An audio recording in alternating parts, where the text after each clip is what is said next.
In this video, I want to show you how to add payment to your Facebook ad. And if you are logged into your Facebook, you simply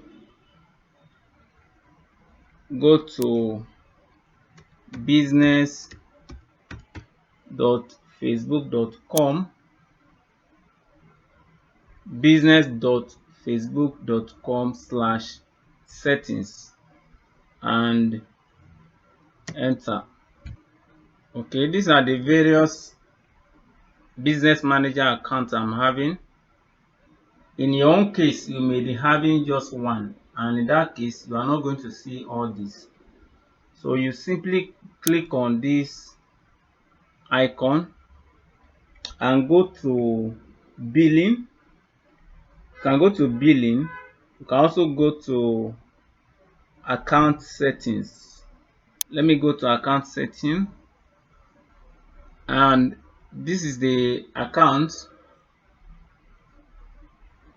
I open payment setting. Then here I'm going to add payment method, and I am going to select pay you. But before that, I want to believe you have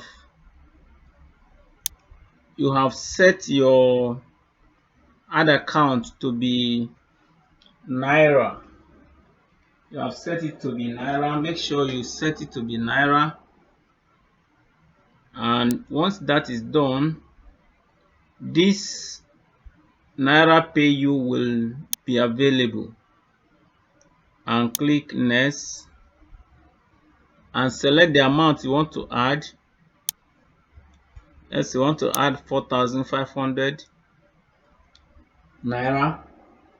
Click next and click continue. Here you are going to add the number of your ATM card, the name on your ATM card, the expiring month and the expiring year. And once you have typed those details, the CVV column will appear and you will enter it, and you follow them until they send you the one-time password, and you enter it and make your payment. All right, I'm sure this is going to help you. See you in the next video. Bye.